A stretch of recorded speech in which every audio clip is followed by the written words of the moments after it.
Hi, everyone. Welcome to the MOV Leaders podcast, a podcast where we celebrate women leaders. It is our tradition to start the episode by giving a shout out to the true women trailblazer.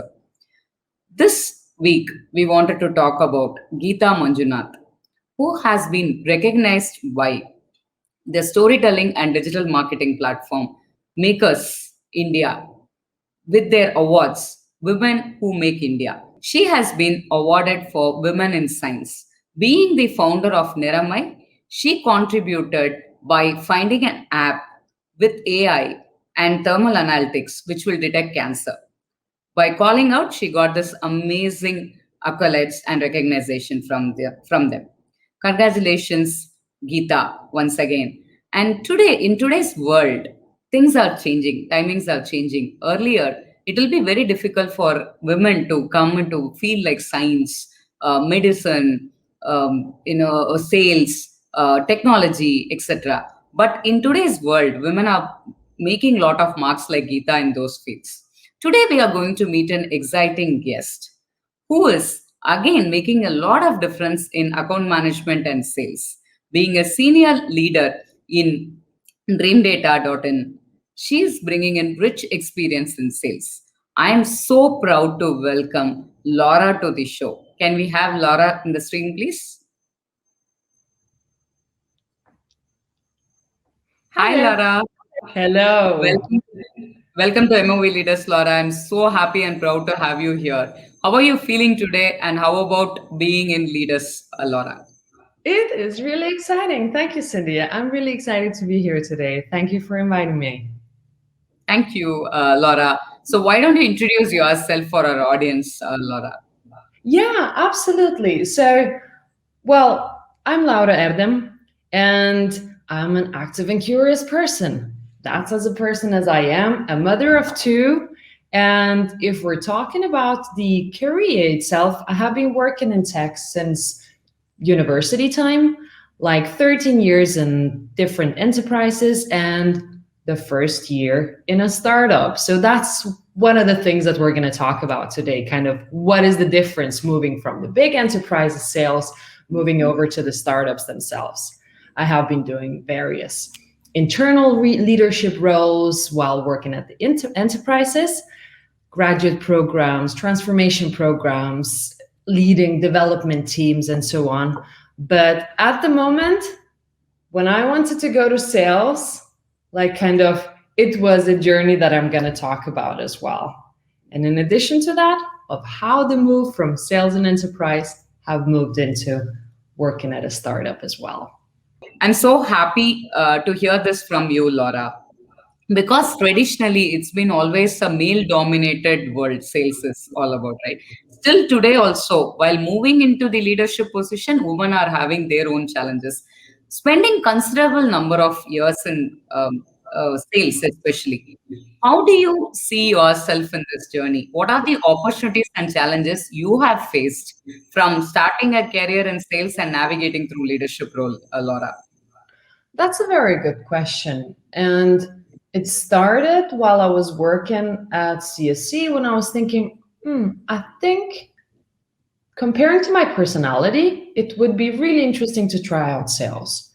And I didn't hit the glass ceiling of the leadership. I felt like I hit the glass wall because I wanted to go to try out sales. I felt it could be a place for me to be. But since I was good at the job that I was doing, all the leadership roles that I have had at CSC, it was very difficult to break through. And the first thing that I decided to do was to change jobs because then it was easier to move over to another position. And actually, I stepped down to a much lower position in sales, working as inside sales, just to grow the knowledge of sales. Because obviously, it would be very difficult just to go to direct similar position. So I chose to teach myself the craftsmanship of sales, being as an inside salesperson, and then started moving up, like becoming an account executive and so on. But that was not a very easy journey either. So, what I kind of firstly, as a woman in sales, when I already was in sales, not aspiring it, but just when I was in sales already, kind of, I never personally felt a challenge to be a woman.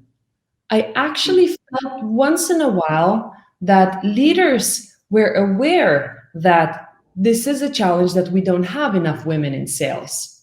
And then a woman who's aspiring to be in a sales position, they could kind of see that, all right, we could make that an as exception, or something that, okay, she's aspiring, that doesn't have that much knowledge, but she has a lot of aspirations to be there. Let's try this out.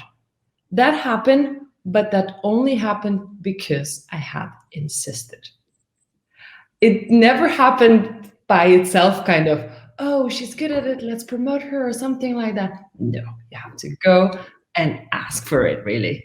So kind of, I don't feel that there is kind of gender inequality in sales as perceived itself when you are already there, because then you kind of work for who is the best person in the job. But for me, it seems like the sales work really goes back to the feeling of women thinking that the sales position is very demanding and you need to travel a lot. You might need to be away from your family for a couple of days once in a while, and that is right. And that is kind of one of the things that I hope that the current remote work situation and the hybrid workplaces, those will help women to become aware that sales craftsmanship is actually a really fun job and possible to do, both when you're a woman and a mother at the same time. That's great, Laura. In fact, I think almost every leader, women leader who came to the show made this point. Ask for yourself. Nobody will notice. You have to speak up for yourself. You do not shy away from projecting your achievements and demanding what you want, or seeking for feedback. How could you improve if they are not ready to give you that position? What you have to do to get into there, get guidance. So ask and speak up for yourself is something everybody is, registering in this platform. I'm sure women who are watching out this will definitely take the success leaves of the women leaders who are coming and sharing this and start practicing the art of projecting yourself or ask for yourself. And sometimes even there's no harm in demanding and asking for a pilot thing for you to prove and go ahead. I always used to do this. Sometimes I used to ask for certain, step up or opportunity, and they will always have their doubts. I'll say, do a pilot. Give me 2 months. Give me this project for 3 months. See how I'm doing it. If I'm not doing good, okay, I'll learn what I have to achieve to do this best. There's no harm in trying. So I always say that. I don't shy away from it. And I'm seeing most of the leaders who are coming here also are not shying away from doing this. Amazing point you made, Laura. I was just going through your LinkedIn, this thing. It was saying a hypothesis that if you want to work in the past, join an enterprise company. If you want to work in the future, work in the startup. And you are trying those hypotheses you have written. I just got inspired by that to ask this question. And you also told in your introduction that you also like to speak about this. What is a striking difference being a sales or a sales leader, saleswoman or a saleswoman leader in an enterprise company compared to a startup? And what are the new methods you have seen in sales which are getting adapted in startups? Oh yeah, that's like a full long conversation. Yeah, definitely. The first thing moving into startup, it was the mindset itself. Because Correct. when you are a woman in sales in an enterprise, it's a pretty nice job. You are well paid, you've got company cars, pensions, and whatnot, massages at the office, and everything. And like, even if you don't really hit the quotas, you're still doing okay ish. But when moving into a startup, you kind of have to switch your mindset that you will need to like almost create your own road while you're running at the same time. It's like you have to do everything, and all of that convenience of the enterprise world is disappeared. It's kind of it is a world of fast paced. We have to move very fast, and we have to try many things at the same time and so on. So the first thing that I did when I joined the startup, I failed. I mean, for the first 3 months, I was trying the sales practices that I have learned working at an enterprise. And those do work when you have a brand, when you have customers who knows the problems, when you have a lot of upsell and everything kind of a big part of your road is already set for you. So I was trying to work out the practices that worked, and it failed big time. And that was kind of the funniest thing of all is like, okay, now we have to find out what we do. And how do we do that? So the first thing that happened is the understanding that sales at a startup, it's not just sales at itself. It's the whole revenue generation machine, meaning that you have to collaborate with marketing, you are in sales as well, and you have customer success beside you. And all that is a collaboration all the time. What we do while working at Dreamdata, we work together and try to understand the customer journeys through our own tool and try to understand what marketing initiatives drive revenue at the same time while sales are selling, what customers are doing with marketing and what kind of interactions they're having with us. So we have that closer collaboration, and it's easier to start talking to the clients that you know that they are investigating your tool. That's one of the things that have changed, really, the collaboration between all of the teams at the same time. Another thing we found out, clients buy differently, totally differently. A lot of more content consumption, marketing consumption is happening before clients reach out to you. So marketing comes into the picture in that consumption of the clients of all the information we're creating.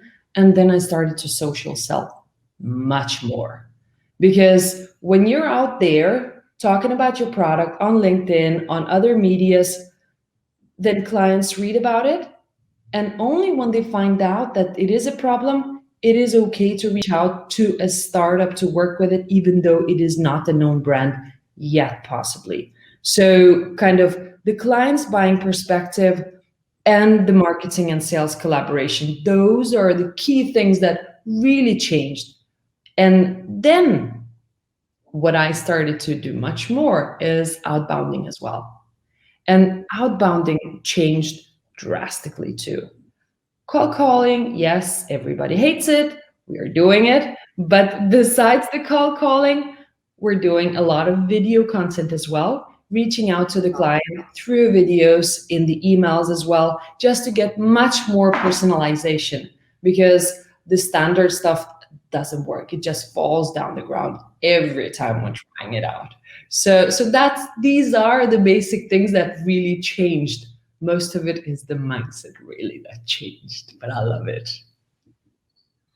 Just to add on to whatever you said, Laura, the first biggest change from working in a traditional enterprise company to startup is you will not have process. It is not like, I have an SOP, you have to follow that. There is nothing like that. And there will not be a clear demarcation between who will do what. And you have to do everything. You cannot say like, I'm a sales leader, I'm a marketing leader, I'll only do this, right? And similarly, one difference I have noticed is also the availability of tools, budgets will always be a constraint. For I'm a marketer, but just to put myself in the shoes of a salesperson, uh, in a well-established enterprise company, sales can question marketing, right? Hey, your inbounding is so less, and this much of volume of leads are not good, quality of leads are not good. But in startup, it's the other way around. It's like a very less budget you will be having. You need to sit with your marketing people and devise a strategy which will bring in kind of relevant audience, and there's no, it's like you spoke about collaboration. It's literally a one team, right? That literally one team in common startup. Like you have to crack a campaign, this much of budget only you're having, but your output has to be this much, and everybody will go around and do that. Is the fun part of a startup, and you learn everything. For me, it is slightly different thing. I never worked in a startup, but every company, when I go, that function will be a new function which will be started by me. So when I was in Reddington, marketing was never a function. I was the first person hired for marketing. So I set up the whole engine in 6 years.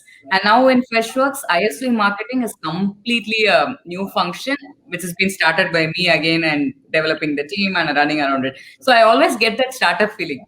Like nobody will notice your team, nobody will, give resources. So, everybody, it is easy to belittle, but to make yourself a difference and try to multiply yourself as a scale up team. I can imagine if this itself is so challenging and fun. Being in a startup company, definitely it will be super duper this thing. In fact, Freshworks is one startup like who started and now in scale up stage, cross unicorn stage. So many things, right? So Wow. imagine, I can imagine the journey of yours in the startup, Laura, and it is amazing. So, just to pick up a small thread from whatever you have said, you said like you are using a lot of video prospecting, this thing, using innovative sales methods. So it is so true, right? It is very difficult for a salesperson to identify new prospects, as you rightly said, cold calling, or for that to acquire your contact, at least minimum level of engagement they need to show, right? Just like that, you cannot call them out of the blue moon. So to even acquire the contact and then making them to respond is not an easy job at all. It's not a joke, right? And what happens? We have our timelines, so we go desperate because of unanswered calls and emails. Salespeople go bonkers and they keep following up to close the sales cycle in the time what they have, which will lead to unsubscription. Being a marketer, I know the value of bringing in a prospect inside as a contact and some level of engagement, but it involves a lot of cost. But they will unsubscribe and go because you are repeatedly troubling them or following up with them. So I'm 100% agreeing with you. Like a lot of companies now, right? Coming, a lot of new age companies, especially coming with this video prospecting, using video content in the email to engage. In fact, funny animations and gifs. In fact, in Freshworks, one good thing I have recently seen is a sales guy, one of our SDR, has sent an email with a skeleton waiting for somebody from the doorstep. This is me waiting for your reply. It was funny. So the one prospect actually has taken it and tweeted it, saying that one hacking marketing email I got, which I was tempted to reply times. So I understand how innovation is very important even in a sales outbounding or a cold email. So since you told that video is one part, like an innovative methodology you do along with your standard sales strategy, can you little bit deep dive into that, Laura? And can you take us through like how really any examples like how you do and how is it helping? Yeah, for sure. Well, the first thing was that I am curious from the nature. So I've never tried doing videos, but as you're saying, kind of, well, the sales cycles are changing and we need to get some kind of interaction with more personal touch with the clients. So, okay, people are talking about videos. Let me try it out. I've heard it might work. So, okay, I'll try it out. But the first thing I had to go over myself was the person, myself. I had to put myself out visible to somebody else instead of just sending an email. So it was difficult from the beginning to create crisp videos, to create relevant stuff that clients will reflect to, for them to be short, relevant, for them to grasp the attention and have the interest to get back to you. So it is not intimidating either. So it worked. I had to do a lot of tests, but I think it was fun. I think it was fun and interesting, and yeah, we do get some of the answers to the video outreaches as well. Laura, one video you said that you like to show. So we will play that video, and you wanted to talk about that? Well, we can talk. It is kind of a, yeah, we can definitely look into that and talk about it. It is one of the first times when I was doing video, and I was thinking, okay, look, I think it might be fun for people to look how people are doing it from the very first time. I sat myself down at the office and stuff. Let's talk about. Let's look at it and how it works really with the videos. Hello, Jordan. Hope you're well in the US. I'm contacting you from Copenhagen. We see a lot of our customers moving from siloed sales and marketing organizations moving together, reporting to a CRO like yourself. I find it impressive each time I meet a CRO, and I'm curious of how you are working out the silos between marketing's work, producing MQLs, SQLs, and whatnot, and sales just taking over to execute, plus taking the whole piece of the glory selling the deal. We help clients map customer journey and see trends in the ones that convert to revenue and not. This way, breaking the invisible wall of SQLs just flying over. Let me know if early customer journey mapping is relevant for you, and I would be happy to discuss. See you. So that was one of the first times that I started doing video. I prepared a script, what I need to talk to. I have researched the person and that I'm reaching out to the person to talk, we're talking to. So it was a bit intimidating, but I think it worked out. Even if my kids were in the background at that time at the office, it was the Corona lockdown and everything. But I think it was awesome to kind of also, when you don't get a lot of answers from the prospects you're reaching out to, when you're creating a video, it feels as well as if you're talking to the person for real. And I think that's also one of the touches that the salespeople are in need of, because you are being refused many, many times. And when you do some more personalized stuff to your prospects, it feels like half of the conversation already there, instead of just being the robotic sales that are sending out standard emails to the people. That's more or less the reflection. Completely, I agree, Laura. You can do a lot of testing, and in video you can do a lot of innovations, which you cannot, because the attention span of people reading an email when they get 200, 300 mails a day, it's not easy to even if you have a funky subject line also. It don't catch eyes that much, but when you have a good video, just in 5 seconds you are able to make the prospect little bit of curious, like what they are trying to say, and if they're crossing that 5 seconds, yeah, most likely they will tend to reply to you. So that was an amazing insight, Laura, and we as a Matador videos community really enjoyed having that conversation with you on this particular topic. So just to coming back to the topic of women leadership. So today, diversity and inclusion, you will hear this everywhere, right? But one good thing is, though it has been most abused word, but a good thing is it has moved from a fact that it is not one another HR tick mark cultural activity anymore. So everybody understands if it is effectively implemented in a company, it directly impacts the bottom line for sure.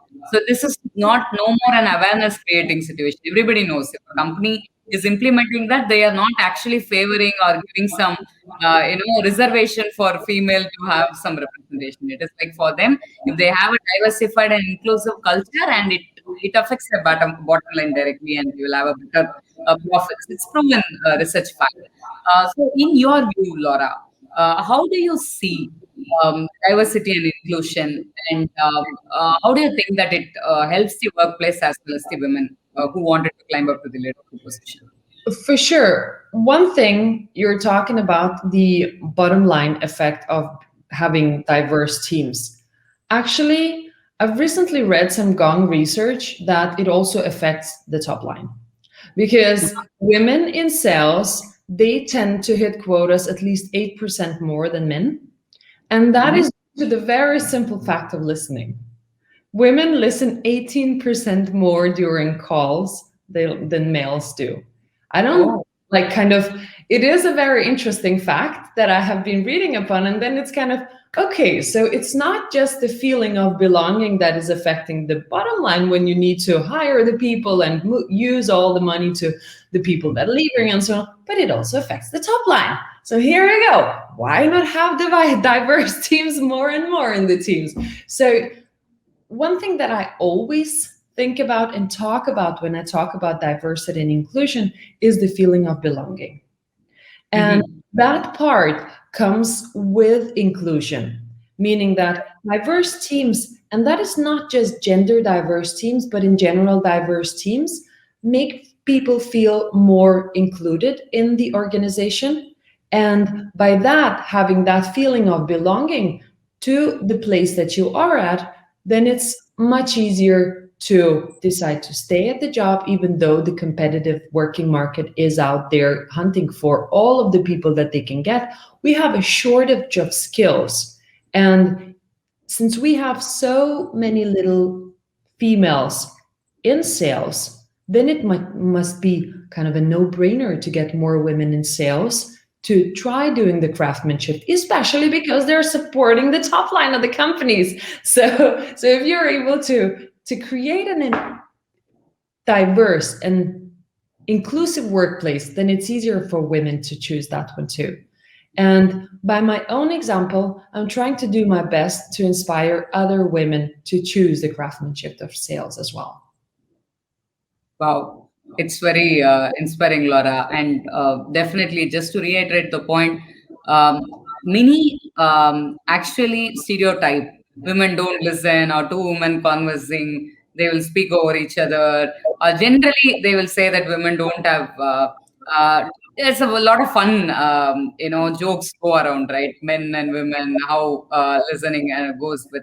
But as you rightly said, that in research, it proves the other way around. As you rightly said, that I always keep harping on this particular keyword, multitasking. That is something is there for women in there. That makes them to listen more carefully also, because they take care of the kids and take care of the household works also, right? And also anything, even in our work, in work from home situation, we are taking care of the kids, we are taking care of the work, the family, everything, ourselves especially. So that is also important. So multitasking is there in the genes, and definitely having a lot of women in the workforce will definitely increase both top line and bottom line, as you rightly said, Laura. Um, it one another exciting role you are doing is being a board member in all girls coding and robotics NGO, DGPP, right? So we just wanted to know more about that, like what you're trying to do in gender equality through that role, Laura. Yeah, for sure. So it all started, well, diversity and inclusion, all in all, was the topic that interested me for a really long time. And I had started various groups, women in tech in CSC, diversity and inclusion in the Nordics at Red Hat. And but suddenly it started to feel very, I can't say it fake, but you can't really feel you're doing a difference. And Mhm. then I started to feel that my energy is being used at something really nice, networking in those teams, but no real work has been done. And instead of using my energy in the teams where we just talk about it, I decided that it would be better to make a difference with something more tangible. And I met Eva, the head of DGPP NGO in Copenhagen. I have two girls, and for them to be inspired to work more with technology, it is really important for them to see the role models doing it. And Correct. we started looking into what they're doing, and I spoke to Eva saying, should I join the board member part of the NGO? And we started working on that. So now we're trying to raise funding for them to kind of spread the word out more and to have the girls coding and working with robots hands on. And when they have tried it out and can see that it is actually fun and it doesn't have to be like squarey robot, it can be a Barbie doll that is dancing for you because you have coded it, then it's much easier to identify yourself as a girl that tech can be fun and it can be for girls as well. So I'm trying to make a difference through an example of myself and the work that I can do for DGPP. That's great, Laura. As women in tech is a bit largest subject, right? Still, a lot of organizations are striving to bring that women, especially women in tech, and they are finding it even more difficult to grow in the leadership position. As you rightly said, that women are sometimes seen as a HR leader or a marketing leader, and even as a sales leader. Yeah, but as a technology leader, very handful of people we have. But I'm sure with your great and amazing initiative, it will definitely make a difference. And thank you for doing that, Laura. And please continue doing it. Before wrapping up this session, Lara, we just wanted to have some short questions to you. My first and favorite question is, how do you like being part of MOV leaders today, and what do you wanted to tell to the MOV leaders community out there? I think it is an honor for me to be a part of MOV Leaders. With the people, with the women that you have gathered in the panels, it's just amazing to be a part of it.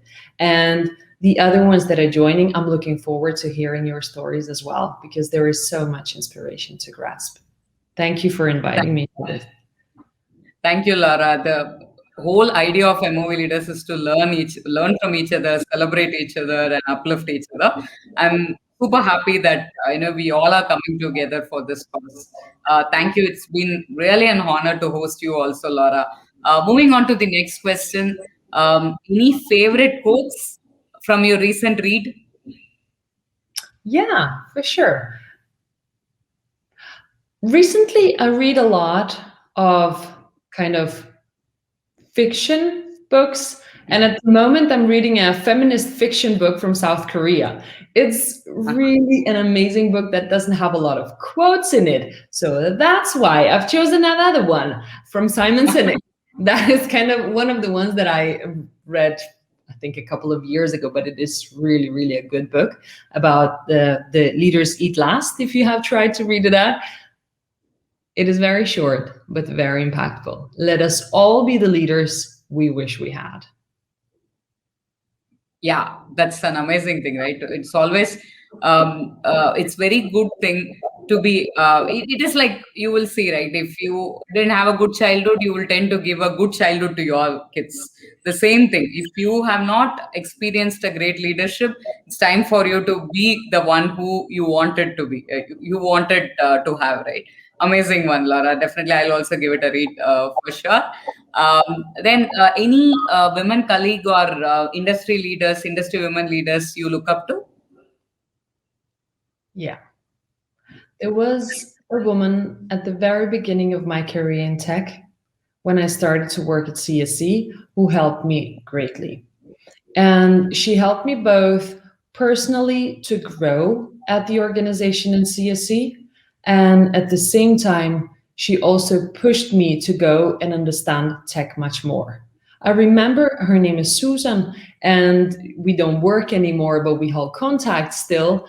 I remember her saying to me, Laura, you don't understand that technical stuff, but please go out and listen to it. Even if you don't understand it, another time this stuff will get back to you and you will understand it much later. So I'm really grateful for her to push me to those directions, to be bold. And even if you don't feel that you're ready for that piece of information yet, go out and listen. It will be useful later. I think that was amazing. Superb, Laura. It is great of you to recall and given the shout out in a platform. That's great, Laura. So the last question is, I will see this in a two-way, right? A lot of women have their own mindset issue to getting into sales first. So they always think that sales is not my domain, or sales is very difficult for girls. But there are certain people who will take that bold step and come inside sales field, but go through a lot of demotivation. Are you going to change your career? I have seen people asking a lot of my sales colleagues or friends, like, hey, now you are in family way, you wanted to change your switch your career, you wanted to look for other fields. Now you are in now you have to take care of your kids study, you wanted to, or now you're getting married, you want to change. Will you work only till your marriage? Will you work till your family way? So even women take the bold step of going inside the sales also. A lot of people will be like, you really wanted to make your career in sales, right? That's what the vibe most of the young sales aspirants there get, especially being in women. So, what do you like to tell to them, Laura, and what kind of mindset they need to develop? And what is your piece of advice, one piece of advice you would like to give to them so that they can carry it over, through? This is my favorite one.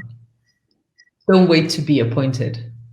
Nobody will come and tell you, oh, you maybe might be good at this. Nobody will.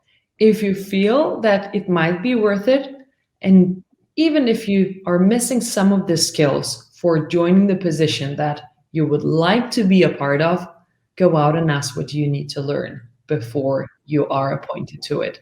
And as soon as you have put your mindset out there, you want to be there, you've asked for it, even if you didn't get it, you'll get it later because your mindset is already there. So don't wait for somebody to appoint you. Go out there, ask for it, and you'll get it. Great, Laura. So throughout the conversation, I have learned every episode, every podcast or every podcast episode, I learn something new. The one thing I learned is nobody else knows other than yourself like what you're good at it, and it is your prerogative and duty to go out and say to the world what you're good at it and what you want, and go and demand for it and go for it. So a great lesson I have learned today, Laura. Thanks for coming onto the show. I really enjoyed the conversation. I'm sure the listeners also would have enjoyed the conversation. So the same podcast is again available in all the podcast platforms too. And before I meet you all with one another exciting guest, this is Scindia Balasingh signing off.